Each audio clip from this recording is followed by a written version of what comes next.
We're talking actors and directors who put on the shows. We're talking playwrights and designers who you'll want to know. From the very first rehearsal to the final curtain call. We might be off Broadway, but we're talking about it all. 'Cause we're two local gals with global pals. It's everything, everything, everything theater. with Benita And Ellen. Hello, everyone, and welcome to the Everything Theater Podcast, the podcast where we talk about Everything Theater. Hi there, I'm Benita Zahn. And I'm Ellen Cribbs. And, you know, we've been talking that this is a challenging time, clearly, in the theater. So many shows not opening, postponed, who knows from day to day what you're going to be able to see. So we shifted a little bit, and we're talking with a very well-known performer in the Capital Region and beyond, who's still performing and reinventing herself. We have Laura Roth with us today. Thank you so much for having me, guys. Thank you. I really appreciate it. I feel like it's Laura, been 100 years. You know, for those who don't know, you are a celebrated cabaret performer, and you've also done, and I don't even, you were used the word before we got started, impersonations. You do a Judy Garland. I mean, the family would have to turn around and go, "Mama's back," you know. But this time has been different for you creatively, for Yes. someone who goes into small houses. I love it. Mostly. I How love have you small houses. adapted to these last 2 years, Laura? Well, I wanted to stop doing my impersonations, the shows. Usually 5 characters, usually 4 of them famous, and one a comic character that I would make up. And I had 3 minutes between each one, and I was dressed, and I was traveling all over every damn gated community in New Jersey. Do you know how many gated communities there are? Yeah, I think I played them all, and they all have somebody in the business. Yeah, that could help me, perhaps, if I would listen, maybe. If I should try to sing this certain song, maybe. I'm not saying you should. And every show, there was always an aunt or an uncle. I was like, okay. But not that I'm so grateful for the opportunity to have done it. And I loved it, but I love jazz. That's my heart. Singing jazz is my heart. And theater too. And I love theater. I've just started doing theater again. I haven't done theater because for the last 25 years, I've been doing my own shows, except for the Wild Women. Right, which you perform with Nancy Timpanera Hogan. Yes. And you're a phenomenal pianist also. We've had 2 of them. We had Catherine Reed, who was the original one, right? And then, I can see her face. I've been in her living room. I see. We call it the Benita complex on this show. Oh my gosh. The last Describe anybody, but don't ask me for their name. I know. The last show I just did was the most difficult and most fun show I've ever done. It was an English farce about 4 English women trying to put on a Christmas carol. And none of them can act. But it's my circus and my monkeys, you see. It was the fun and so physical. I was getting knocked down. I have to pretend I'm walking downstairs. If I hadn't been doing Pilates, I would not have been able to do that role. I had 10 different costume changes, 6 different characters. And when I was off stage, I was doing offstage dialogue. Trying to get dressed. Let me jump in for a second. You are your own swing person.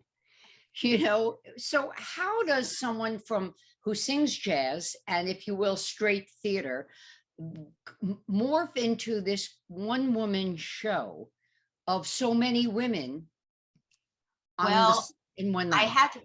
I kind of had to find a way to make money doing what I love to do and still being close to home with my family. So I found a way. So I started doing, I worked at all 3 resorts, the Georgian, the Surfside, and the Tiki before and after the Polynesian shows. It's a gig. It's a gig. What goes into crafting these women? A lot of work. I mean, no matter how many times I've done them, I still reread my notes. I've read every biography, autobiography about everybody I ever do. I read because I might not look exactly like them, but I'm hoping something of them will come through from me doing my research on who they were as a person, besides an entertainer. So that was always really important for me. So I did a lot of research. And even if I've done the show 5 days in a row before every show, I'd review it all again. I would listen to them each again because, you know, it's different. You know, one of the hardest ones I've ever did was Doris Day. Because she's so controlled. Then you got me. Just saying, you know, I'm the pull back girl. They don't have to pull out. I'm the pull back girl. And so it was really wonderful. And that's another thing for the jazz. I've started working for the last 3 years, and I got a CD out. I've started working with this jazz guitarist, Huey Cox, who used to work with Richie Havens. Yes. And he teaches up at Bennington. And it's been an answer for my prayers because he's taught me so much. I brought him my book. He goes, I heard you like to sing jazz. And I said, yeah. He goes, well, bring me your book. So I brought him my book. And then my standard stuff, you know, my Ella stuff, Carmen McRae stuff. He goes, okay, you can sing. He says, do you do Sting? Do you do Chaka Khan? Do you do Thelonious Monk? I do now. I do now. And he would challenge me. And surprise, surprise, but I love to be challenged. I love to do it. That's my favorite thing about theater. I love to make the director happy. I love to make the director's idea come alive and then give him more that he didn't even know he wanted type thing, you know? So that's my thing. I'd like to please whoever I'm working with. When you selected the characters for your show, and, you know, I of course reference Judy Garland because I've seen you do that. And Doris. She's always this close to the, she's always right here. How did you make your choices about who you would do? Because I did mostly bus tours and I was doing it for 25 years. Then the people that were popular, now I would have to, you know, I can't do some of these young, beautiful women right now. But back then I did like Patsy Cline and Barbara Streisand and Judy Garland and Cher, and ones that my age group could kind of, you know, relate to, you know. So that's how I kind of went about it. I knew that age group, you know. That's why I said the COVID helped me make, it's going to be a long time before they put a bunch of seniors on a bus. Right? So that kind of helped me because I was wondering, how am I going to say, how am I going to turn all this work down? How am I going to do it? And I prayed on it. And then I said, be truthful to yourself. Yeah. Who do you like doing and who did you not like? I love doing Cher.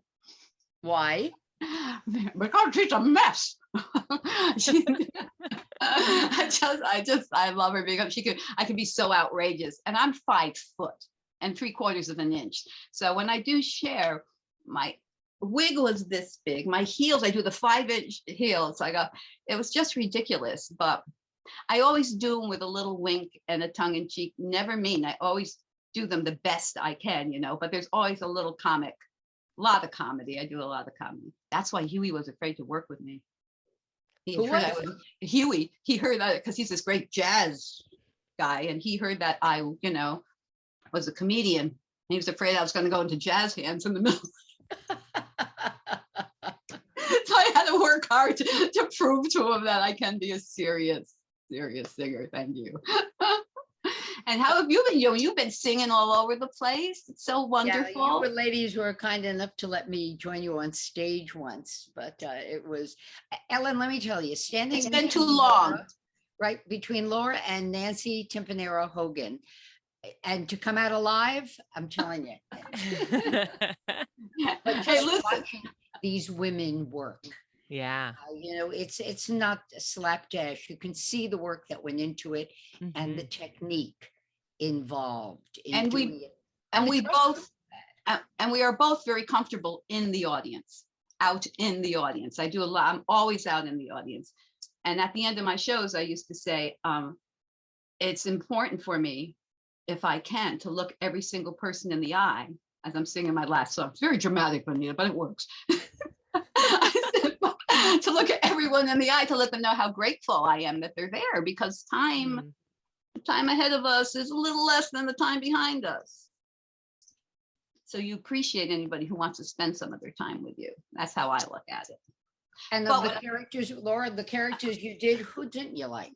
Which lady would you not really want to sit down and have a cocktail with?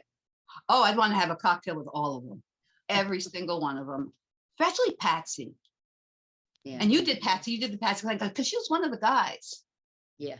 She was one of the guys. She didn't, you know, she was just so solid in who she was and what she was. And I love her voice. I don't do it justice. I do the best I can to do Patsy, but I have to fight to get that little hick, you know, that little country hick thing in there, you know. Like, now, like a lot of actors, when they do accents and dialects, will talk about like having a set phrase for every, you know, accent or dialect to kind of get them into it. Do you have certain phrases or certain, you know, singing techniques that you have to kind of go, all right, this is Judy, you know, and get your brain going into it? well, I love doing Dolly. I love doing Dolly Parton. And I have to tell you this story because her voice is just that little girl voice. Just howdy, everybody. She's got that little voice, you know. Right? So I'm at the Akwesasne Casino up north. It's a big Indian casino by the Canadian border.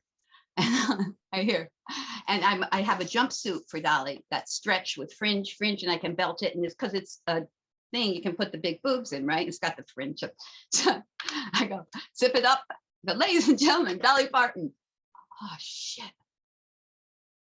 The zip came right off of my hand and opened up from here all the way down to Never Never Land.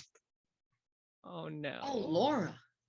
Oh, I do this kind of thing all the time. Now, usually I always bring double costumes with me, double shoes in case the heels break, but this I had no time. So what I did was I had these big ornate safety pins. So they were gold. So I safety pinned it all the way from the bottom to the top, but it's not like I could hide it. So I said, I came out and I said, "Howdy, everybody. How you all doing? I just want to let you know I had a little bit of a wardrobe malfunction. So if one of these pins gonna pop, somebody's gonna lose an eye."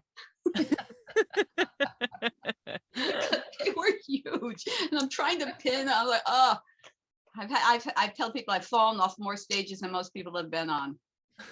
I have a lot of energy, and I have my big birthday coming up too, the big Ooh. one. Big one. Anita. 55. Yes. I'll take it. But now I got so it was so funny because I said I'm not going to do any more impersonations. I go, so the next show I do, I have 6 different characters. I got to play Tiny Tim with a crutch. Hello, mother. Hello, father. It was so funny. Laura, you've got a show coming up. Tell us about it. Okay, this is very special. This is Huey and I's thank you to the Glens Falls Hospital. We gave them 60 free tickets.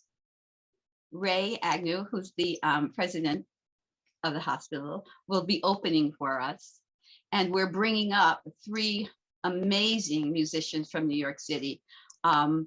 Mike Clark, they call him the legendary Mike Clark.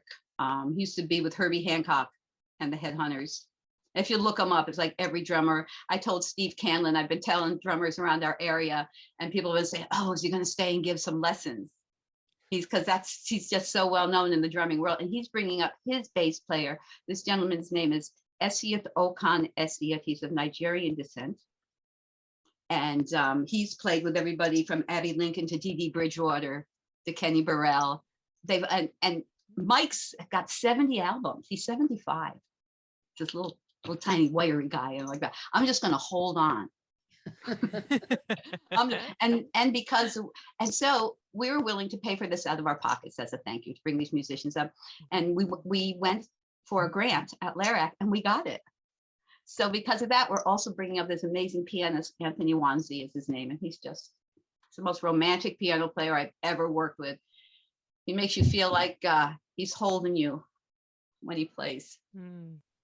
Yeah, it's pretty special. So I'm pretty excited. You're doing this when?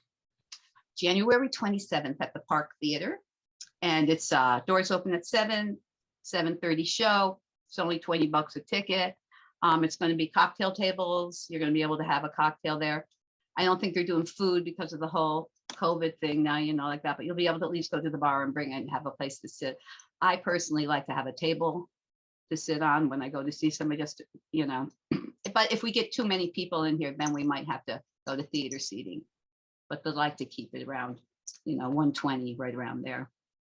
If But I'm people pretty haven't excited. been to the Park Theater, it's worth the trip. It's Isn't it beautiful? redone. It's an absolutely beautiful venue in Glens Falls. Elizabeth Miller, it was all her idea, and it's pretty spectacular. It's really beautiful. We're really lucky that she took that building and put all that love into it. Yeah. Yeah, And it's it's a really very live room. Yes, very. Have you worked there? Yeah. How did I miss that? I don't know. You were probably off gallivanting around the country doing 45 women, But it's a lovely spot. And let's talk a little bit. You said you had COVID, you changed what you were doing. Is there a concern the show will go on? You know what? Everybody's been saying that, and I'm like, if it gets canceled, it gets canceled. I don't live in tomorrow. I don't live in what could happen. I'm here now. This is my at this age, at this stage of the game, I said, the only thing I have any room for in me is love. Love and understanding, non-judgment. So if it doesn't happen, it doesn't happen. What am I going to do? I don't go there even, if it happens, that'll be great. If it doesn't, we'll do it another time. But I don't get wrapped up in that, because I figure there's a bigger power going on that I don't question. Just try to be a good person. That's all. And you know what I remember, Vanita? I remember your hydrangeas. My hydrangeas. She brought us the whole cast. These beautiful, they were huge, and she had armfuls of them, and they were so beautiful. I kept it for a long time. Oh, wow. Yeah. I forgot. You're right. It was nice. It was But beautiful. we should point out that I had the opportunity to legitimately share the stage with Laura at the Fort Salem Theater, and we think it's got to be about 8 years ago now. Yeah. It was an original show loosely based on a true story of Jay Kerr's life. Jay Kerr had been the owner, he was the chief cook and bottle washer before Kyle West at Fort Salem Theater. And it's a Judy Garland-esque character that Laura played, and I was an old-fashioned Gossip colonist agent. Right. Wore a very light blonde wig, and chewed the scenery to the best of my ability. She was great. But it was a bit. It was a tour de force for Laura. It was tricky because of the dancing. I'm one of those I'm a singer who can move. But through NIST, thank God for NIST, I got to work with such amazing choreographers. I got to work with worldwide choreographers there. And so, but I will go in for extra help. So I went in twice a week for extra help because I didn't want to look like the one who didn't know what she was doing. And so the gentleman who played against Jim, right? I went to his studio and he worked with me. And the best compliment I got was, because him and his wife are dancers, they own a dance studio. He said, my wife said, you look like a dancer. I said, thank you. I worked really going up and down those goddamn stairs with a cane and a hat. I mean, who does that anymore? Laura, if you had to do it all again, what would you do differently? Anything? No. And I had a pretty rough childhood too, but no, I would do everything again if I'm happy. So if you were giving that to me is success. That is. If you were giving a lesson, we got, young folks of all ages who listen in on the podcast. Okay, so what's the primer? What's the little lesson book you can give them for creating opportunity when opportunity may not be knocking on your door, which is the life of a performer? Well, I truly believe the energy that, you put into something will eventually come back to you. And so I say, I've talked at a couple of colleges before. I gave a workshop and then a show and the impersonations. It was really great. But I say, when you wake up in the morning and you can't think of anything else but, oh man, I got to sing today. I'm going to sing today. This is what I got to do. I may be doing other stuff, but inside me, I want to sing. I go, you gotta listen to your heart and your soul. With me, it was the only thing I knew how to do. College wasn't an option. I came from a very, very poor family and very abusive family. But I could sing. And so when I was 18, I was on the road in bands and rock bands. I was like, woohoo, I'm out. I was grateful. I was grateful for everything, because if I had to do it all again to get where I am now, people always say to me, well, because I did cabaret work down in the city and I've done off-Broadway work down there, but I like my home. Mm-hmm. I love being home. I love that I can go down to the Park Theater that's 2 blocks away from my house and play with world-renowned musicians. How blessed am I to be able to do that and not have to travel? Because I've traveled so much all by myself too. I would travel to New Jersey. Oh. When I know I can share this when I knew the writing was on the wall.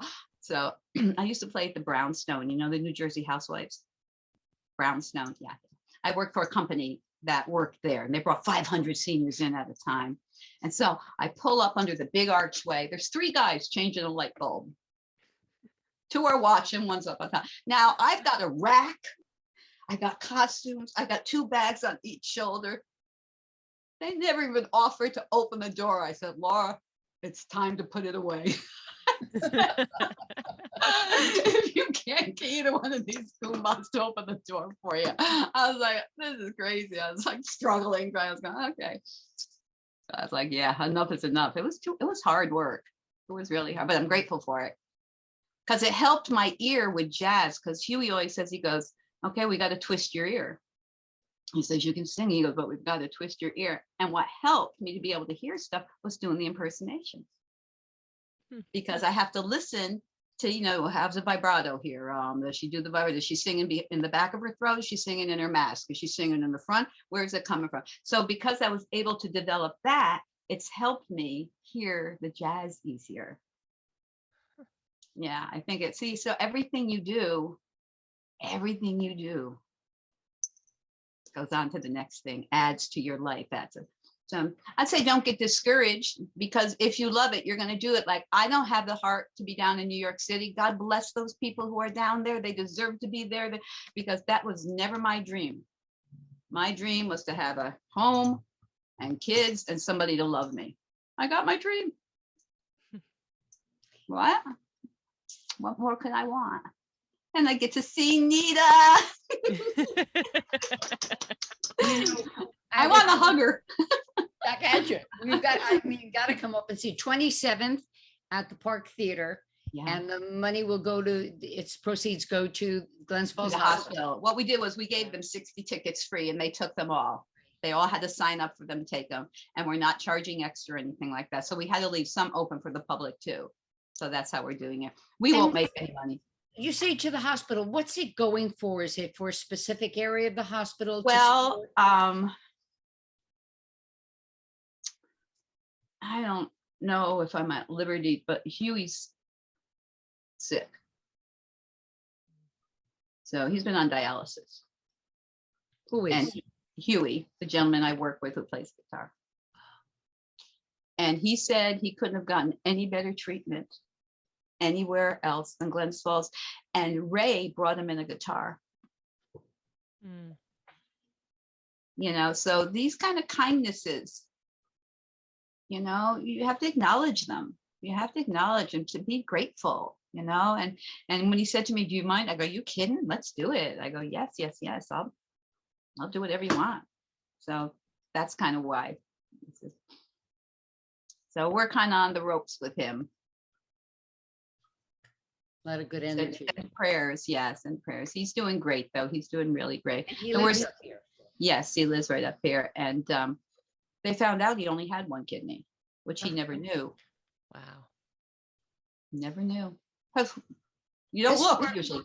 Laura, I turned this all over now to Ellen.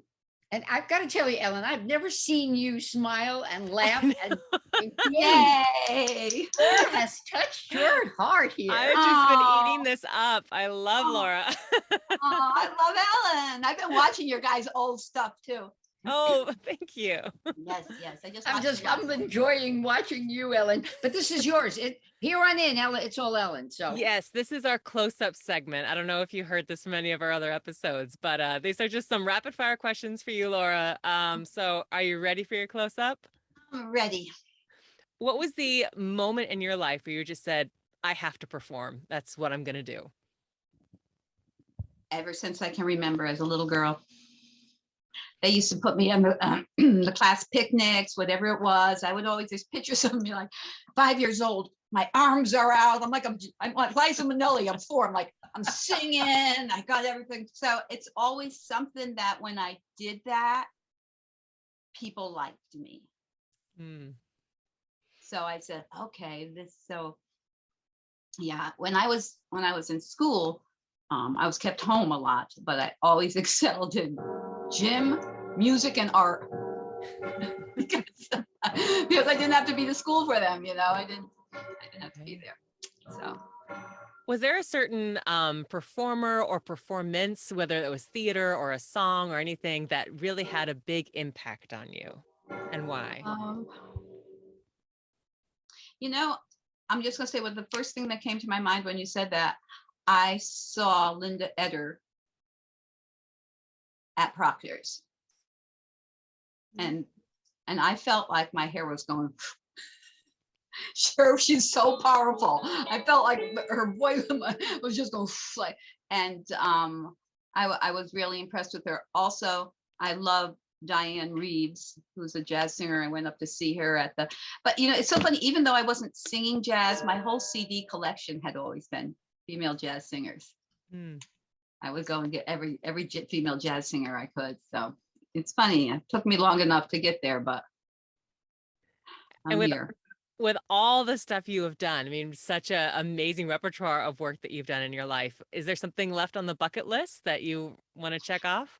I'm writing more songs. If you go up to YouTube, look at Karma Bound. That's the name of our CD. I wrote 6 of the songs. Huey wrote the music. I wrote the words because he told me I could. I said, I can't write. He goes, I think you can write, Laura. I go, well, I've never been, and I don't want to disappoint anybody. So, okay, I'll try. If you challenge me, I don't want to disappoint you. So I wrote 6 songs, and then we got another 6 to come. Wow. Yeah. He said, well, I couldn't write about sappy stuff. So I ended up writing stuff like Karma Bound, about, because that's what I know. That's my real work here. I've done a lot of, not so much religious, but spiritual work on learning what's important to hold on to. And basically that's nothing that doesn't serve you. If it doesn't make you feel kind and good, you let it go. You let people go, you let things go. And it was hard for me because I had to let my mother go. And that was tricky. But it all worked out. I got to see her before she went. Told her I loved her. Told her God doesn't make mistakes. Don't worry, you're fine. But she's so Catholic. I think she was afraid she was going to go to hell because she'd been such a bitch. She looked so scared, She'd been I'm sorry, that probably was. I'm only kidding, Mom. Why am I hearing another show in the process of being written? Right. Yeah. Yeah. Somebody told me I should, because the things that have happened to me in my life, I don't even believe. I can't even believe some of the things. I can't believe I'm alive. So I know I've always had an angel on my shoulder. I know. I was a single mom in Miami, working 3 jobs at one time. Wow. One for rent, one for food, and one for daycare. So I could do the other 2 jobs. Yeah. Used to work for a company called Eastern Onion, singing telegrams. I had to dress up like Wonder Woman, all 5 foot of me. Walking up and down Biscayne Boulevard as Wonder Woman. I was like, oh God, just let me out. Yeah. So I paid a few dues. But you know what? They make me smile. They don't make me sad. They make me smile. So I stray, don't I? No, I'm like squirrel. I'm sorry, Ellen. I'm not good at this. Oh, no, I love it. I love it. And We only have a few minutes left, but you shared your amazing Dolly Parton costume mishap story. But is there another big whoops? We just did an episode about bloopers on stage. Oh, do I have a whoops for you? I have a character called Queenie, the world's oldest living stripper. Have you ever seen her, Benita? So, and I've got these long boobs and orthopedic shoes, and she's got a fan, and the feathers are fun. She's an old Jewish woman, and she sings a song called "Put It Back On." So I'm working at the Brownstone. I have a whole comedy thing that I do with it, a whole skit I do with it. So I'm working at the Brownstone. The people I work for there were Marilyn and Will Roy. They're both from the New York City Opera. Very proper. She talked like this all the time. So I'm on stage. I come on as Queenie, and they're sitting behind me because it's some kind of a family reunion thing we're doing show. And so I turn around and she goes, "Laura, your left tit is hanging out."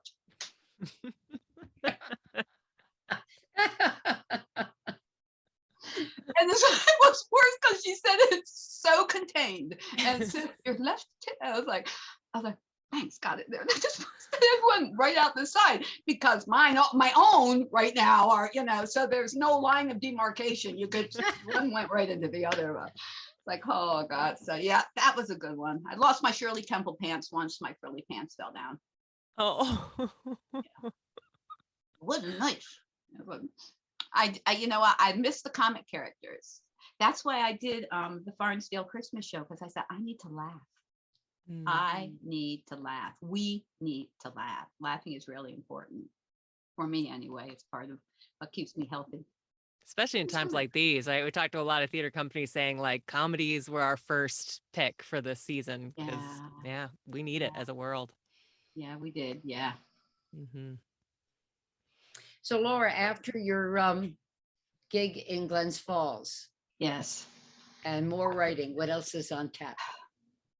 I think I'm going to be doing Forbidden Broadway. Oh. More impersonation. I can't get away from them. And guess what 3 parts they want me to do? Tell me what all 3 of these people have in common that I'm not. Cheetah Rivera, Bebe Neuwirth, Liza Minnelli. They're all dancers. They're all known to be dancers. And the woman who's directing this, I said to her, just tell me this isn't going to be as bad as Farnsdale Christmas, is it? And her husband goes, well, now that we know what you can do. I was like, oh, shh. Where are you going to be doing this, Laura? You know what? It was supposed to be at the Wood. And now because it had to be postponed, I think they're going to do it at the Strand in April. Yes. Yeah.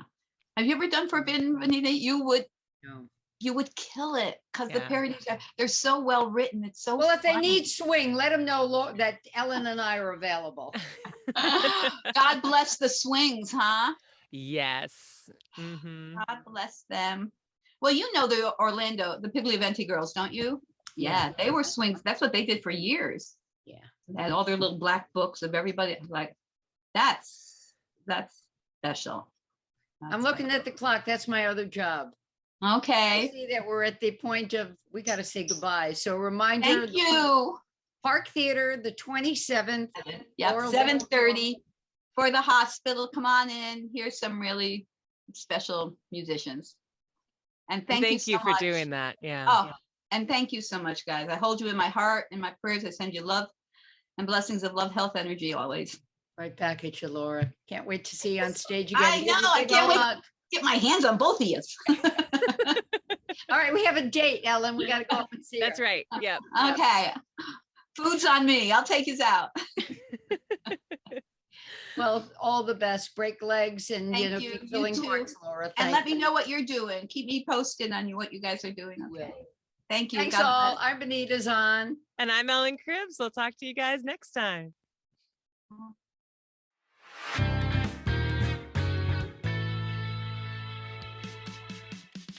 Thank you so much for listening to the Everything Theater podcast. Special thanks goes out to Alice Grinling for our photography and Justin Friello for composing our amazing theme song. Please remember to subscribe to our podcast and follow us on Facebook, Twitter, and Instagram. If you want to share your thoughts or what's going on in your theater community, you can reach out to us on social media or through our email at everythingtheaterpodcast@gmail.com. Till next time. It's everything, everything, everything.